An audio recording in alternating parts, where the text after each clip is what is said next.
Mesdames, Mesdemoiselles et Messieurs, fidèles internautes, bonjour, bonsoir, ça dépend de l'ère à laquelle vous allez nous capter. Bienvenue à cette émission Captain Masolo de Faïla Sabiti, Captain Masolo de Maman Kenaya. Le plaisir est pour moi de savoir que vous êtes très nombreux devant vos postes téléviseurs, devant vos portables, en train de suivre cette émission. Je salue derrière la caméra Boss Saint-Figaro et pourquoi pas à tout le monde au Bossapotaka Biso, Topesibino Bambote Nabino et joyeux anniversaire na bandeko tout au babotama na mois de décembre et puis mère vena bino et a fête à Noël tous ensemble na bino. Nous présentons aussi nos sincères condoléances na ba famille tout baza éprouvé au baza kolela équipe ya Captain Masolo tous ensemble là ba famille tout bazali et éprouvé. Alors sur ce plateau je ne suis pas seul, je suis avec Maître Sibor oyo tokosala ba analyse ya makambo nyonso ezoleka na situation ya mboka na biso bandeko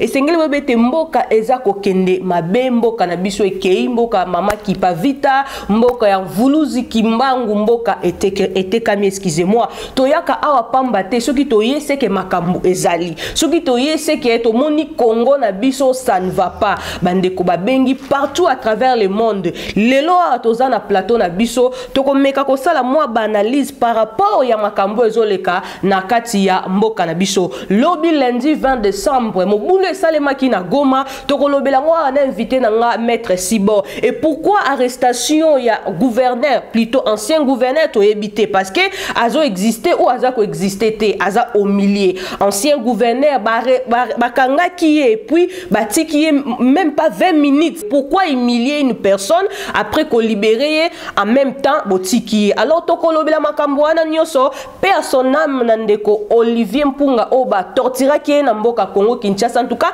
équipe ya Captain Masolo toza ensemble longo na famille na yo toza ko compatir na bino passion e komeli bino en tout cas Congo et kei mabe ville morte ezalaki na ville ya Goma et sengeli boye bete toza na ba image to ko tchela bino avant tout cela na pesa na nous inviter na ngambote bonjour Maître Sibor. Ouais bonjour maman na Kenya maman Sabiti. Donc maman na Kenaya alors ndeka tolobeto kozonga lisusu si nde tozongi poto lobela makambo mboka po yango nde eza vraiment eloka motuya po na biso ba oyo exactement. Alors moi ba mère venayo na bandeko bazolanda yo bambote na yo poto démarrer l'émission na biso bambote na ngai précisément na opesa na chairman na ngai papi Sukami mukuse ya talo tozalaki na ya malgré asalaki na chita sima batebele balobeli yango makambo ba ndenge bele na ndenge na bango ba ebeli mais aza malamu donc ba mère venaye na libota mobimba place azali kuna ba mère ve na libota na mobimba famille auka mobimba ba oyo bazali na mikili ya poto o bazali partout na Afrique du Sud na Kinshasa partout donc na bango nyonso ba mère ve na yo pe maman Sabiti merci ba mère ve na boss figa na famille na mobimba ba mère ve na maître Chakal na famille na ba mère ve na président Togo Thierry Togo ba mère ve na président Dali merci donc va se belé na essayer de continuer merci beaucoup Maître Sibor tozana yo actualité nde benda biso to yaka pona makambo mboka soki mboka ezana kimia to kovanda kimia tang mboka ezana nyamu mbilinga yiki to kotika te to koya kotalisa bana Captain Masolo par rapport ya état de siège appréciation na yo ezandenge ni de début jusqu'à la fin na yango ndenge zo kendele. Vraiment maman journaliste ngai vraiment na yo kaka pasi mingi tango ezana makambo susu soleka na bamboka na biso toza libanda tozomona et puis ezaya kokamwa te po le vieux Honoré Ngwanda mal nécessaire selon ngai azaki déjà koloba makambo nyonso lelo toyebi ke mutu na ye lelo ezali coûté parce que azali ko dévoiler ba secret nyonso oyo ezaki ya balkanisation ya Congo exactement lelo état de siège batwazo loba état de siège ndenge na lobaki na émission landaki ezalaki pona moi temps moko ya mukuse lelo état de siège comme eloko moko komi permanent na permanent oyo état de siège komi nango avantage nini oyo toza nango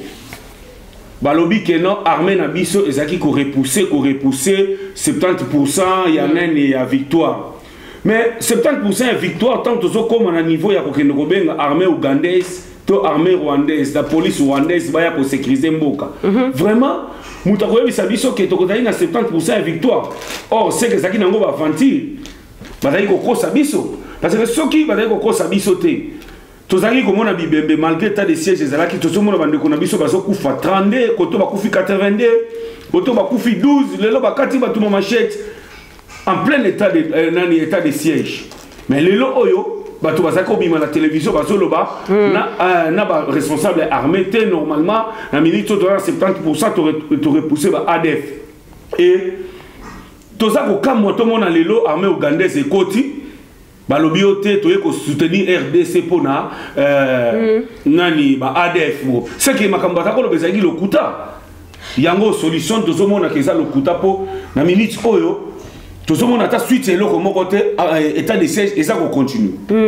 Alors maître Sibo mutuna mususu yelingai pona ni bakeka kotia état de siège esika bitumbezali. Bon, normalement, c'est la constitution, état de siège, et qui n'a pas mesure d'urgence, moko boy batubake ba vendre place wana pour ba contrôler au moins makambo les kawana. Ne ba multiplier ka, au moins nombre de soldats ceux qui zalaki réduit, il faut ba kisa moins nombre moko boy pour batuana ba qui ne ba sala musala wana rapidement. Na si il y a des adages oyo ba batuna na si si je ne me trompe pas, c'est Thomas Sankara. À lobby, la sécurité d'un pays, on ne peut jamais le confier à un groupe de gens. Vous comprenez? Sécurité à Congo, chaque nation est allée dans la souveraineté. Boza na armée, boza na makamunyo, so eza copier pour na sécuriser ma bene na bino. Comment est-ce que tu comme na niveau oyo mboka na biso to yendo zo armée mususu to ya ko tia bango place wana entre temps armée wana to zaki ko loba sir bango déjà que ba ya ko causer insécurité. Tant to zo loba Uganda ADF ce sont les Ougandais. Comment est-ce que bato ba fandi na mboka na biso depuis 1986. Surtout loba na 1986 ces gens-là ba daki na Ajni. Croyez-vous que les ADF sont ADF Moussous? Parce que ceux qui ont 26 ans, depuis 1986 à nos jours, Arza déjà 70 ou 50 quelques. Est-ce que papa on est 50 quelques les autres baso bundaka na neni na Est Congo ou bien ils ont ma Moussous da sima ma solo wana oyo lelo ils ont comme ADF alors que bandaki na M23 M23 tout le monde a un M23 en 2009 tout ça la alliance na Kagame Paul Kagame aya kokanga kunda batwari na Congo akangi kunda batwari biso Congo to ratifier na ces pays pona ba crime contre l'humanité. L'insécurité o yaki tango muza yaki bato ba rwandais bazako causer l'insécurité na ba Ougandais. Yango wana pe motuna muso yelinga maître Sibo société civile pe na mboka Congo ko l'insécurité bato ba ko kufa se ko kufa mikolonioso état de siège yango musala nango ezali nini. Yango wana ekozaki ville morte il y a le 20 mars il y a le 20 décembre na Goma. Insécurité leki na mboka Congo partout ville à Congo mobimba Kinshasa insécurité. Maman yango nazo kendele yo na makambo oyo biso tomoni na 2009 vers janvier tomona guerre ya M23 et si là tozaki komona un certain Kunda Batouari a déclaré ça congolais mais sa morphologie et la c'était Tutsi. Voilà. A déclaré que c'était congolais, voilà, a libéré Congo M23. Mais Kagame a sali alliance na gouvernement en place. Après mois, bakangi Kunda Batouari. Biso Congo to ratifié na ces pays pour éviter ba désordre nyonso oyo écouta mitou abatu ba congolais. Mais Rwanda ratifié. Mais chose étonnante c'est que Kagame akangi Kunda Batouari, asu Kunda Batouari akene na Rwanda. To déclara katolobi que comment est-ce que mutu oyo alobaki asa congolais asa ko boma batu na M23 na Congo a créé ba désordre ebelé. Ole bati na ces pays Kagame azuye akena na Rwanda. Et après, tout le monde m'a dit et Sili. Après avoir ma camarade Sili, et suis moi tamouké, tout qui les sous ba rébellion et bandi et quand il sous na ba ADF et tout consomme ozomona na teke za ba théâtre les théâtres oyo Rwanda na Uganda na Burundi ba osana kata moko na biso mama. Merci beaucoup maître Sibor Tozaka na maître Sibor Motuna Musu Eyelinga Awa, comment vous jugez le discours du président Félix Tshilombo devant deux chambres du Parlement réunies en congrès? Oui maman nangai discours wana na ebité nani mutakomela ki discours wana. Oh mokonzi atangaki na Parlement. Mokonzi atangaki. Eza kolakisa ke président de la République asalaka makam oyo bayebisaka ye. Na ye moko asalaka te examen de conscience te. Parce que discours faible ndengwana okoya koya nango te na niveau il y a des chambres oya ko étaler yango ebisa batu voilà l'état de la nation. L'état de la nation yozali chef suprême ya armée ozali garant de bon fonctionnement okoki koya te na niveau ya nani ya des chambres oya koyebisa bango ke non ozo comprendre makambo ezoleka na mboka pendant 4 mois batu bana courant na maité. Donc courant na maité tant bazo ba courant exactement c'est-à-dire place wana courant ezalaka déjà mai ezalaka mais eza ekataninde soki siko ekataninde to lobana terme na biso ba kinois et loko ni nezanga ki po ba bongisa yango voilà ozo comprendre tant ozo ko réclamer que non appareil judiciaire ezo sala musala nango malamu te suite ya ba makambo o ba to azo réclamer ba sorti ya ba to ba détourner ba fonds public il y a des contribuables congolais. Tant qu'on réclamer yango, est-ce que n'abatoua no solo la qui n'a bango to solo la qui n'a bango te pour y a réclamer yango que non ils ont regretté na makambo ils ont salamana mboka. Vraiment ba discours ya ndengwana et pesa kana pasi na mawa. C'est-à-dire ils ont la qui représente de la République à ça mal entouré. Par rapport au discours, il y a chef de l'État Félix Antoine Tshilombo. Est-ce qu'il a touché tous les secteurs de la ville selon vous? Bon, pour l'angaï a touché le secteur n'y sauté. Pourquoi? So, le beli courant maï, tona, nani, incompétence, to, ingérence, il y a appareil judiciaire, bon social. Batoazan a besoin de Kambouanata. Batoazan a besoin de se retrouver, bali à Kamalam, bas santé, et à la malam, hôpital, il y a assuré. Les peuples congolais qui se fait l'habit aussi, mon conzi, oh, aïe, ko sala moi changement na katambo kanabiso. Mais oh, ya yewana, makamunos, oh, ya so réclamé, et ça, makamoko, oh, na évité mutakomela qui est to, aïba quitté que makamwana congolais, à Kolanda po, na évité que peuple congolais, les moussolanda kanaï, makamu, le kakana ba parlement. Tout ça que, balobi, le qui na ba parlement, na ba sénat, le kola, tout ça, ba parlementaire debout, ba roya, ba mémia, on a ndenge na bango, et qui na minoko batu. Mais, la réalité, le président de la République, discours à ça, qu'ils a discours moko très faible parce que et répondre à ta na problème ni na mesure moko te mboka depuis il y a sa président de la République. Maître Sibo azali mobundeli ya bana monde entier ya Congo mobimba tozane na kati ya Cape Town Afrique du Sud asala pe Kombo azali bongo avandi pamba te ye pala na souci ya Congo. Alors Maître Sibo 13e prorogation ya état de siège ya Ituri na Nord Kivu omonyango ndenge nini? Oh makambo wana ya état de siège na si todo chute kaka parce que et si na lobela ki yango que état de siège ce que état de siège ils a déjà échoué parce que quand bolobi état de siège c'est-à-dire l'armée azali na urgence moko boye suite à makambo za na mboka même tout le monde na mokonza mboka lati Sokoto ye moka ke sur le terrain alandela makambo ni nezoleka awa. Mais oh ya biso tozo ça la plus d'un mois to komi soki combien de mois siko tozo kende pour faire appel lisusu na armée étrangère et ya kokota lisusu na kati ya mboka na biso c'est-à-dire ezo la kisaki déjà ba échoué motuna ngope yelingai sori na kato maloba Maître Sibor lelo président dimi ko collaborer na ba Rwandais na ba Ougandais yo moni ndenge nini? Bon bato belele mususu balandaka ba information te. Il y a un professeur à l'université de Kinshasa, professeur Kalele. Babengaki Kalele Kabila. Papa wana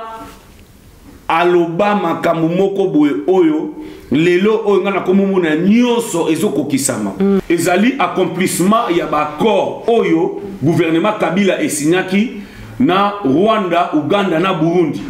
Parce que ba pays wana misatu baza ba pays oyo bataka biso insécurité na mboka na biso. Ba pays wana bakenda na gouvernement ya Kabila ba signer ba accord. Tozana mutu moko oyo azapel lelo na gouvernement ya Fachi akoma na niveau ya ko signer ba contrat que gouvernement rwandais ekoki ko kota na kati ya mabele na biso 300 km ba koki ko exercer nyonso bazana ngo besoin na yebite ba corps wana o ezali ba corps bango ba signaki entre les individus ba komisa yango ya toute la nation. Vous comprenez? Donc eza ko pesa pasi na mawa batu balobaki awa ke ono voilà Kabila na Tshisekedi baza mutu moko to tchaki batu bachaki tembe lelo makambo nyonso oyo sinyamaki depuis kala nde yango accomplissement nango mutu na biso ndeko na biso Félix Tshisekedi azali kosala Kabila boyaki kosala yango parce que Kabila azali ko diriger mboka te bana mboka o bazaki tout autour na ye bazali ko yiba ko détourner ba mbongo Kabila azali ko s'occuper na makambo etali mingi commerce. C'est pourquoi boyaki ko signer ba accord wana ebaki ko memela ngambo mais ndeko na biso congolais aye ko ndima ba accord wana image wana j'espère bien ceux qui savent Figaro ko lukila biso yango ya professeur Kalele azolo ba la balkanisation du Congo aloba makambo wana ba autorité congolais ba signer ba accord que Rwanda na Uganda na Burundi ba ko kota na mboka na biso yango moni lelo oyo tozomona ba évidence nango eza makambo to balobaki et la ko sikile na minoko batu lelo comme ici ko vraiment que non et comme vraiment ya solo nde tozomona. Merci beaucoup maître Sibor Tozaka nayo. Alors bana monde entier bo s'abonner na ZFH télévision bo s'abonner awa bokozwa émission ya kitoko pour ne rien rater s'abonner na site na biso bokozala jamais déçu makambo mboka ezo sala toujours pasi ezo sala toujours pasi bandeko komona ndenge mboka eza kokende tozana mboka libanda ezo pesa pasi. Alors nakolinga se Figaro achelanga nanu image ya maire ya Goma wana oya lobby ke RDC est signé ata accord moko te na police rwandaise po baya ko pesa biso appui na bango nakolinga nanu se Figaro achelanga image wana po na monoko akoloba maloba mususu mais sur le terrain to mona ba réalité mususu. C'est parti, on se retrouve juste après. Merci beaucoup.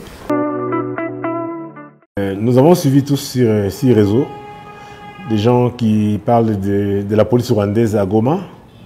et qu'il serait même, que cette police serait même dans la concession de la mairie. Et moi je dis que c'est faux. C'est faux parce que comment une police peut entrer chez nous sans que nous le sachions? Elle est entrée par la grande barrière, par la petite barrière, ou elle est entrée où? La police rwandaise n'est pas... De retour sur ce plateau avec mon invité, maître Sibor Tozana. Alors, bande kobino bota la biso, to balancer les bino image wana au réalisateur na biso Saint Figaro asi coacher la biso. Bana monde te boyoki ndenge maire ya Goma asili koloba. Biso nyonso to yoki yango. Alors, nazongi na yo invité nanga par rapport ya message ya maire ya Goma o ya lobby que non RDC est signé ata accord mokote na police rwandaise po baya ko appuyer biso na mboka biso par rapport à situation bitumba ndenge ezoleka yo moni ndenge ni na ba détail wana na maloba nyonso ya bimisi wana tandis que sur terrain tozomona réalité mususu yango esalaki ke marche esalema na Goma vraiment ya koloba ezali ebele po gouvernement obande bandi lokuta na lokuta gouvernement oyo makambo nyonso balobaka eza kaka lokuta bazwa ba expert ya mensonge bayaka mpona kodementir makambo oyo biso tozomona na miso to bandaki na makambo Uganda to bikeno batu Ugandese ekoti pa na biso mais bawanga na kiti to monaki responsable ya nani état d'urgence abimaki alobi ote eza makambo lokuta et à fin de compte tu komona bango na kati to moni bazo sala d'échange lelo baboyaki makambo ya Rwanda na olandi ba vidéo ba nini ba audio moko zo tambola wana ke conseiller président de la République azaki ko nier sur makambo wana. Mais entre temps, Solandi okoyoka na munoko na azana deux langages. Ye moka lobi ote, to tsikali ko signer accord te, ye moka lobi susu ote, ezali ba relation de bon voisinage. Mais sikoyo, soka ezali bongo te na minute oyo batu bazali ko marcher na Goma po na nini, ba ekomi na ba mort, police akufi côté civil pe muta kufi. Mais yango na to mona ki peuple ya Goma, sili ki pe a confirmer présence ya police rwandais. Yes, police rwandaise ezali na kati ya mboka na biso nani azoboya yango. Mais maire wana a démentir en mais ba yazo démentir image ezali ba kufi pona nini. Boye la biso ba image o ezoko lakisa to bato ba rwandais baza tsongolo pakala boye la biso. Mais réalité à terrain makambo esale ndenge mususu. Mama na ngai bato ebele fo basala fo balanda ka politique na biso. Bato bazolanda politique na biso te. baza ba expert ya lokuta batu wana baza na pouvoir baza ba expert ya lokuta eza na bandeko na biso mususu ba activiste ya lusha ba ya baloba yango lelo appareil judiciaire et ça na lisusu te côté au état de siège ezali batu il faut balongwa ka place balongwa ba nen ba sil kivu ba ya kati na Goma po ba ya kozala lem mususu juger bakanga ke ole oyibi lipa ou oyibi Thompson on se comprendre et ça déjà contre les droits de l'homme pour vous faire périr moutoulé mususu na makamoko bo boko pese moi solution na 2 minutes les lots sont makamna solo ba soki ba na kosi émission ezali porte-parole du gouvernement Mouyaya Patrick Mouyaya na ancien ministre na jeune moko ya lusha basala émission na asir na chaîne nini na si chaîne comme na ngozo chapengai bon mutachete akota na akomona makambo elobama na kati émission wana c'est-à-dire toza na gouvernement moko ya lokuta ba kaka koloba makambo nyonso kaka ya lokuta or lokuta kota musamboka te toza na besoin mboka na biso changer mutako ko sala mutema mabe pona muninga azate mais to ko ko vanda te to kanga munoko na biso entre ta tozo mona ke tozo kufa muto azo kufa kangi munoko c'est-à-dire ye moko amichumbo libula linga kende biso tanke toza na bomo to ko kufa bongo te to ko lobati na suka toza solution ya mboka na biso na balkanisation oyo Félix Tshilombo azoya ko accomplir ba dossier nyonso na ba accord nyonso oyo sinyamaki na molili. Merci beaucoup maître Sibo. Papa Figa na kolinga achelanga image wana bandeko lobby ezaki lundi na ville ya Goma bazaki na ville morte. Alors ba dégâts esalemaki batumbi ba pneu bakangi banzela batie ba barrière affrontement esalami entre la police na population ya Goma. Bandeko tozo kende wapi. Soki police rwandaise akotelaki bisote ville morte linga ekozali mate c'est Figaro kotelanga image ya ndeko azoloba na Swahili wana ke no akuna mutu ashitoke ville morte kosale mazoloba na Swahili ngana kopesa ka mwa ba éclaircissement na maloba lobaki classe ezalate akuna masomo akuna kazi mutu nyonso to atikala na ndaku Papa Figaro telanga image wana bongo tozonga na plateau na biso to continuer mituna na biso pas invité na biso ya pokwa lelo.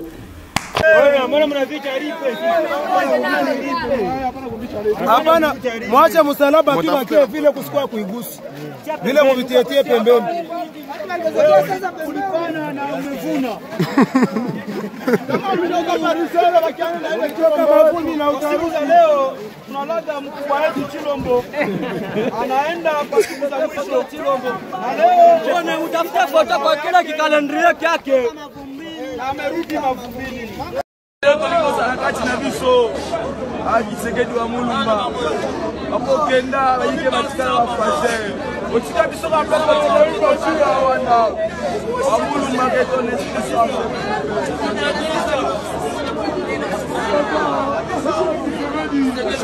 Tshisekedi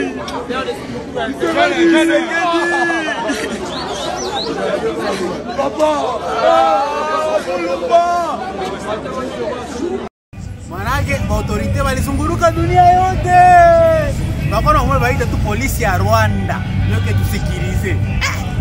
Upendo gani? Munyarwanda, polisi wa Munyarwanda. Sasa kama tusikilize. Bongo, ile ni bongo. Ewa anayetufungule macho. Tusiende lamuka na usha kucha lundi le 20 décembre 2021. Les journées ville morte mu ville yote ya Goma. Bakia kunyumba. Fikisha message ndugu ya Mage tu kukisi tu RDC na kuwaka tuite wa polisi wa Nyarwanda jo wakia sema watuchunge bongo batu kufa kila siku bamwizi kidnapping lundi le 20 décembre kila mtu bakia kunyumba tunafanya ville morte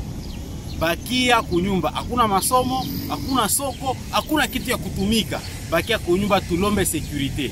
Leo ni tour ya bengine kesho wewe kama ni tour yako kani. Merci beaucoup bandeko bozolanda biso fidèle internaute bo s'abonner na chaîne na biso de retour sur ce plateau bandeko bana monde entier bomoni image wana ndenge ndeko mobali ya telemi azoloba mutu abimate lelo toza mardi et salemaki lobby lundi na ville ya Goma mobulu wana salemaki c'est sorry papa maître Sibor en regardant ces images avenir ya Congo ezokende ndenge ni na biloko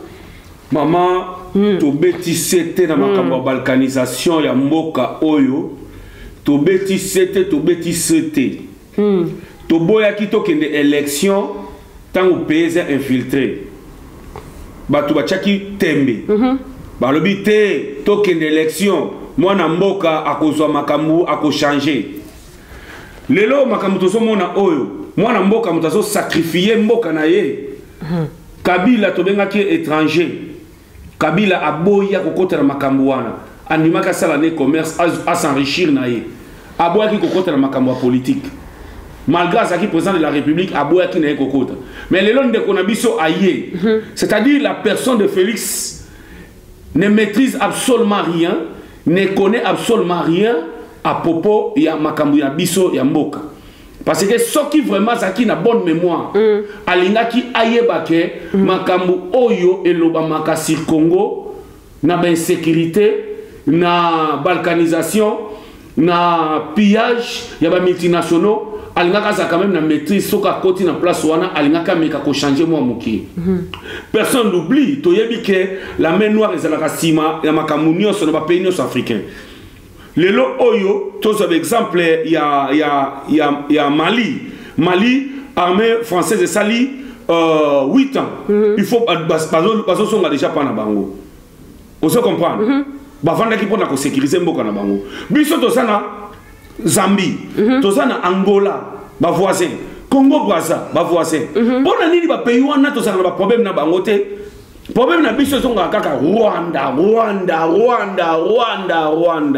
Congolais tangu bazo koma na niveau ozo expliquer likambo za clair azoye bisa yo solution nini oyo pesi yo pesa e solution oyo ya sepela entre temps yo en dehors ya gouvernement tozana droit ya koloba tozana droit ko revendiquer makambo na biso ba oyo baza approprier baza na kati ya gouvernement ba mekana nukolo ka makambo tozolo ba meka pe ko changer au lieu ba tondisa ba poche na bango po tozomo na solution te na makambo tozolo bela chaque jour. Par rapport à tous ces images tu kota la maître Sibor, est-ce qu'il y aura-t-il les élections en 2023? Maman Nangai parce que ba monsou ba kolobe était élection ezalité ka président Félix Ndé a doublé deuxième mandat. Maman ba double ka mandat yango pe na makambo zo salate Kabila ele ki biso avanti ya 5 chantiers te ayaki na 5 chantiers yango octomona ba engin mutu no sazaki na Congo mona ba engin zokota journée mobimba tomona ba tracteur ya ba sorte na ba sorte kota na Kisasa wana malgré musala ngo sila pendate basaka mondam mais oyo ya nani ya chile gelu tomoni attache ata libende moko ya pambate ba projet nyo so pesa ki ya chile gelu tomoni kaka so de mouton wana so de mouton yo vanda en Afrique du Sud awa so de mouton wana zo coûter ba million wana so de mouton nzele saka ko matina presse ko kiti na presse mususu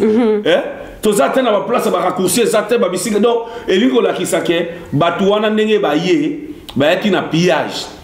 tellement ba yaki na pillage ba zape na boule ya élection te ozo comprendre vraiment ba na boule élection te biso pe na ndenge tozali na balkanisation boye oyo mboka na biso tozomona ndenge zokende tokosala élection ngo ndenge nini parce que tozomona jake mabe ezali voilà tozo lukake toke na sortie de crise oyo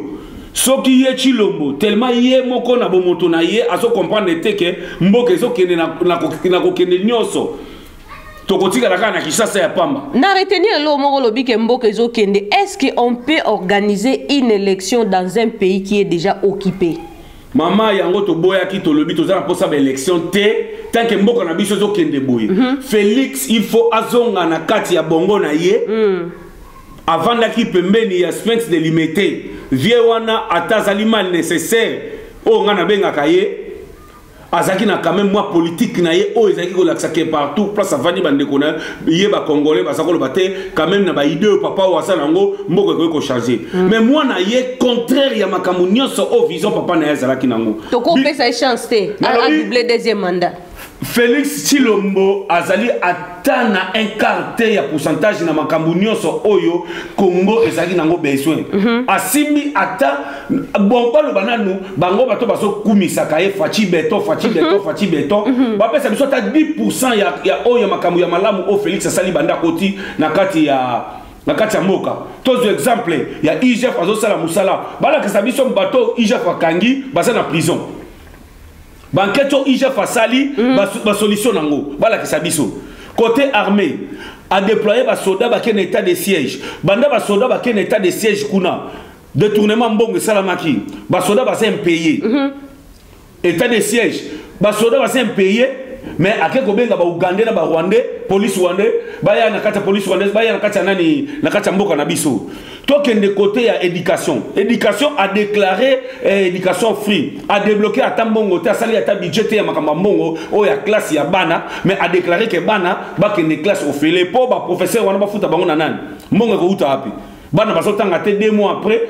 bandimi bando futa ba $50 pona ba banda bazongela ba classe token na côté etali makambo ya soins médicaux à hôpital comme hôpital nini aussi basali à hôpital mon côté basali. Vous comprenez? Tant que na côté où etali sikoyo makambo ya ba salaire ya bato. To moni tina bato ba benga kabango ba avocat, bazo leka liboso ba ye bazo tambola na nzela po baza baza impayé. Maman na ngai. Siko ba yebisa biso. Makambo ya sali ezali makambo ya service national ya bilanga oyo bodo salisa bakuluna na service forcé. To basoso $10 à l'obaki oyo bango moko babandi ko démentir yango keno basoso wana il fallait ki basalela ba eya mais bato baboyi ko bimisa mbongo basana mauvaise volonté bato mutasa na Brésil to mona ki ba image ezotambola wana bato baso bilango mama na ngai ba yebisa biso eloko nini Félix Tshisekedi asali banda koti na pouvoir o eza ekomi atteindre ata 10%. Merci beaucoup maître Sibor Tozaka na to comme kokoma na biso na suka ya émission na biso na kolinga vana loba eza participer mboka na biso niveau ezokende eza vraiment yango te mboka ezokende na kokufa. Alors tokozwa moi image muke se figura ko tshela biso ya arrestation ya ancien gouverneur Atumu Atubwana ya Congo Central tokotshela bino image wana tozo balancer yango po na Congo te ba voleur baza ebele to mona bakangama na lolenge ote toza pour yete to yipe o ya salité. Mais façon ya arrestation wana bana Congo bana monde entier na ebike image panzana ki réseaux sociaux mobimba depuis la semaine passée mais c'est Figaro tshela biso yango toza na mituno to retourne invité na biso c'est parti.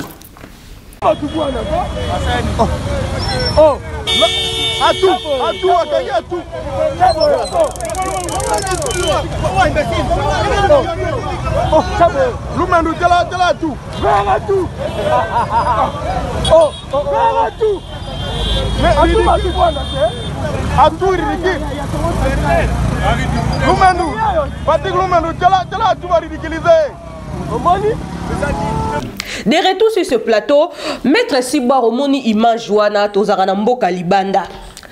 Mbilinga yiki koti na mitwa ba congolais to koyeba pete est-ce que azaka gouverneur azali ko assumer poste na ya gouverneur to alongwa pour na discours ya chef de l'état to mona ki pe monsieur Atumu Atubwana a participer ki lolenge obakangi wana après koyoka 15 à 40 minutes libération batikiye est-ce que façon bakanga ki mutu o azako assumer to asima ki responsabilité donc tant au moni monsieur Atumu Atubwana na Congo Central ça veut dire azali représenter chef de l'état en tant qu'autorité aux alana mboka oto ebininge loi justice etambola bako ko arrêter mutu na modèle wana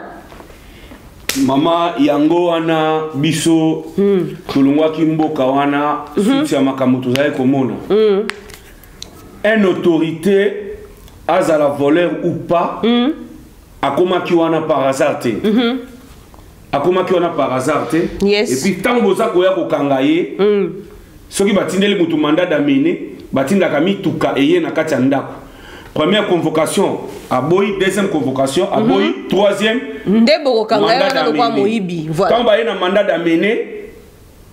bayaka na kati ya ndako ya mutu bayebi sie bonga mato yeko zoyo tozo kende nayo voilà bokoti na kati ya chambre alati bilamba na ye bosali nini bocheye menote bokotisi na mutuka boke na ye mais otomona ki ya kobenda ya kotambusa na balabala ya boye bilamba alati survêtement atabino moko justice yango o bazobenga ya état de droit différence ezali wapi na tango ya Mobutu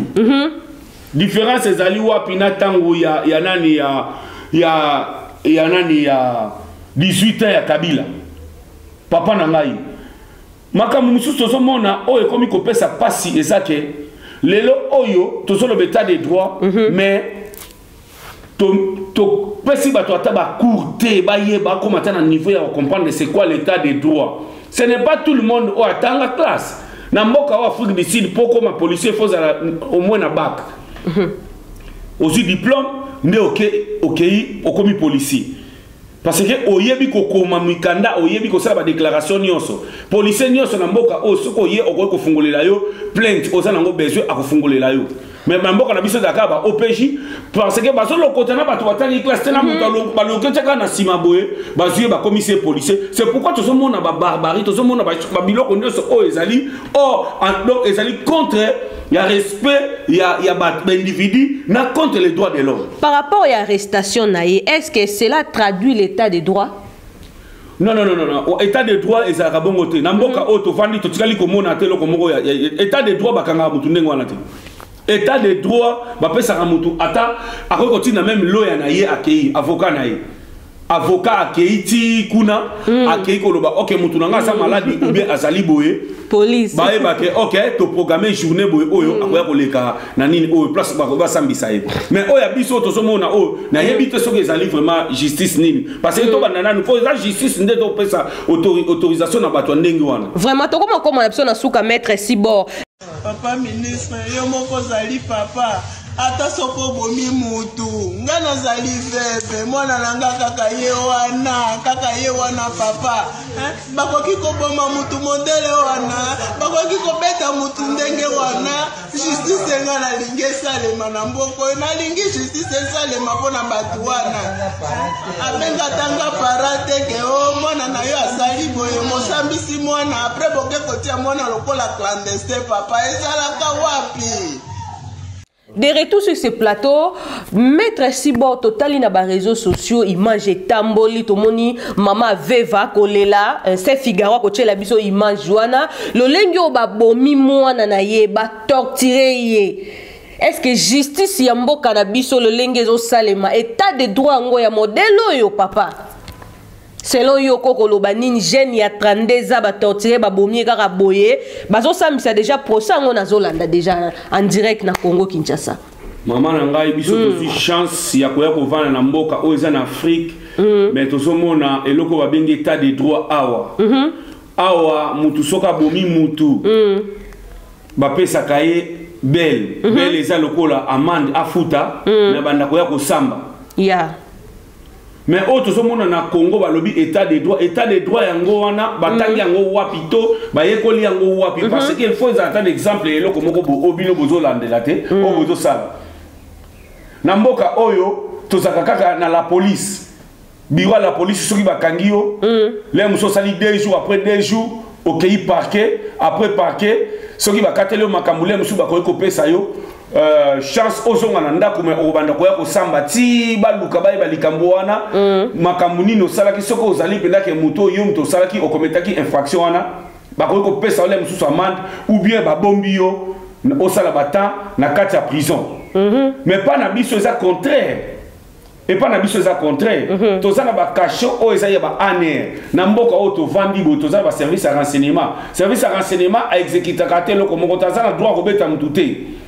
service à renseignement ya mboka o baza ona po baye ba makambo ndenge ezali ba memio na ba acquis de droit kei la police batindi yo na court ezali place basambisaka batu basambisi yo place bakosambisa onde baye baneni mbano na yo ezali mais oyo biso tozomona na Congo to tomona na Congo banda biso tobotami na yebi te soki eza justice nini bokomi bokomisa mutu na niveau il faut bakanga circo parce que circo eza place o bazo torturer batu na mboka o ba torturaka batu te état de balobino bolobe état de droit droit de l'homme ezali wana ba chebe ya basa wana ba boma bango likolo makambo ndenge wana différence ça barma tungulu bakufa au respect ya mutu humanisme il faut ezalaka quand même mutu ayibi bo sambisa esoki ba preuve ezate bo sanini bo bombi na cachot akomona ke non dire o bacheli ona famille ele mususu bakoki kofuta biloko wana soki baza na possibilité ke ya kokoma bokangi mutu famille na eyebi te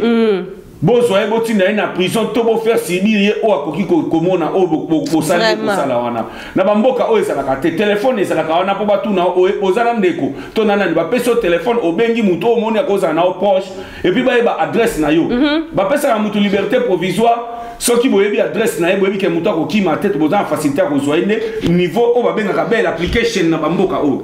belle application eza na ba niveau na ngo ba yebi ke non mutu oyo lokwa toza na adresse na to yebi ninga zalaka avana ka isika boye asalaka boye bo asalaka te to yebi to ko zoine mais na mboka na biso tozali na yebi te soki ezali makambo tellement tozana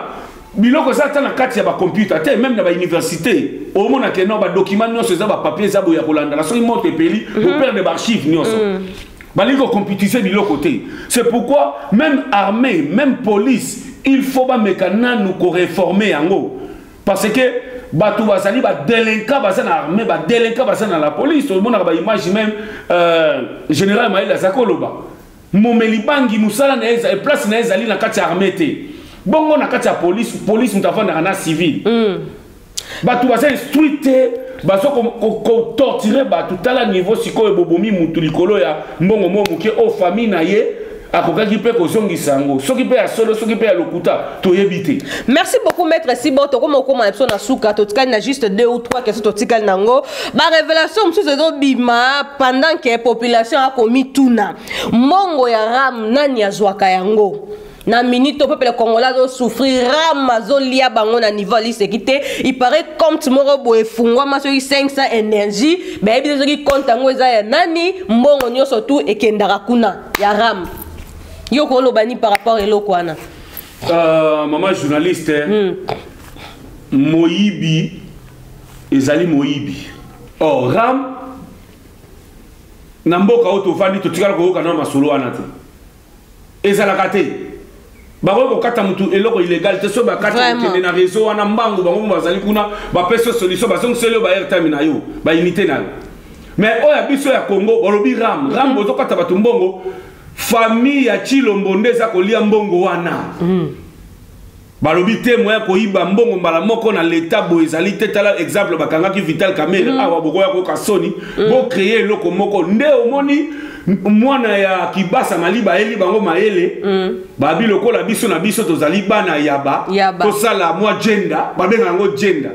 ne bazo ko yiba population mbongo population zo souffrir bazo ka pasi muta ko so unité tiena landa ki penser gili malgré bango basa ba fana kwiti bafana kwiti bata jalelo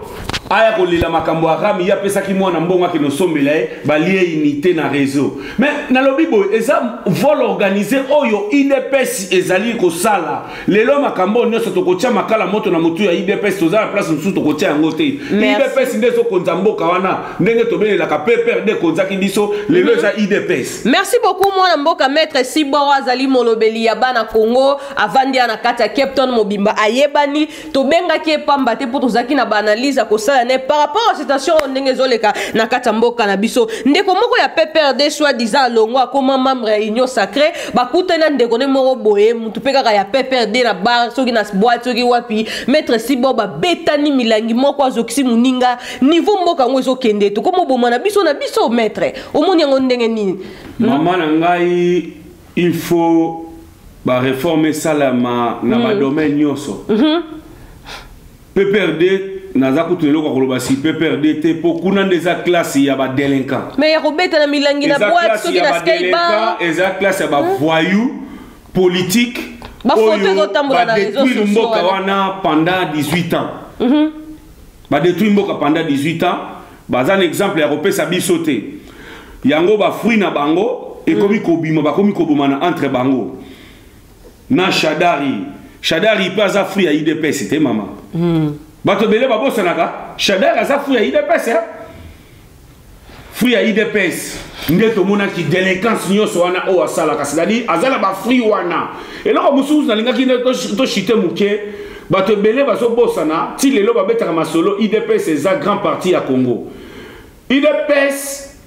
eza grand parti ya Congo lisusu te ezala katanga ebimi na 1982 parce que tant IDPS ebimi mouvement wana bato nyonso bazaki na poste ya changement lokola Mobutu azaki dictateur nde bato ebele ba plonger na kati ya IDPS effectivement mais tant vieux Liaou ayaka koloba ke non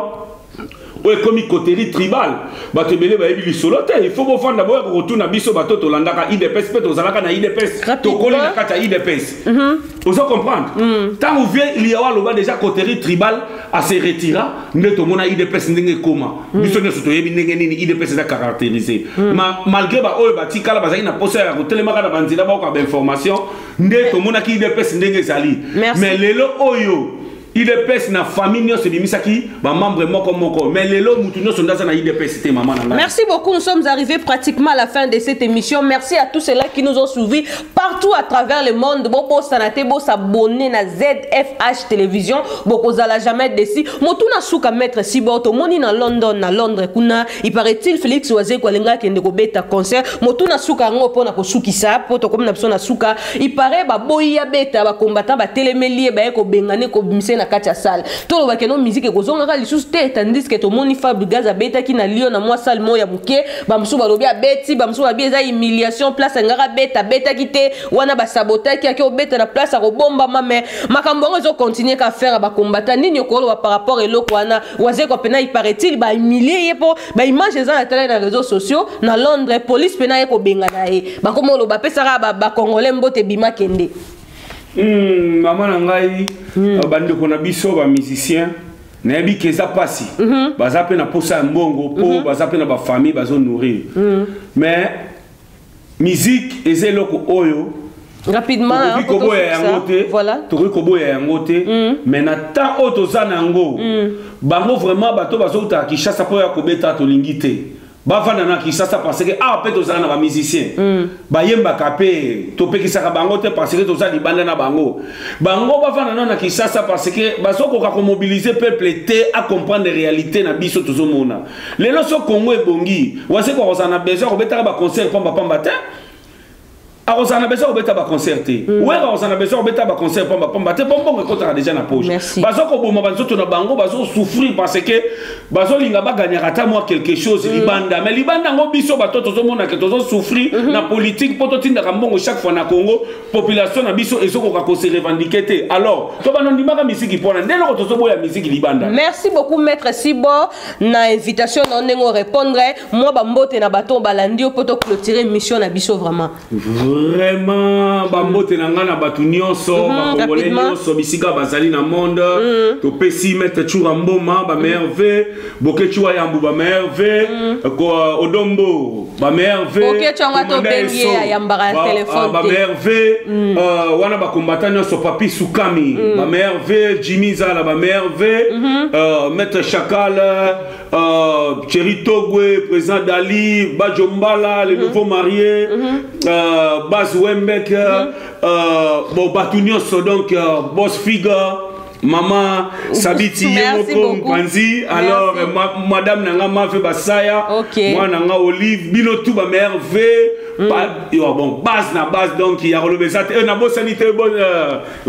Nani coaching Yama, opposé. Na pese pe ba merveille na famille na yo ba nyonso ba dédé ba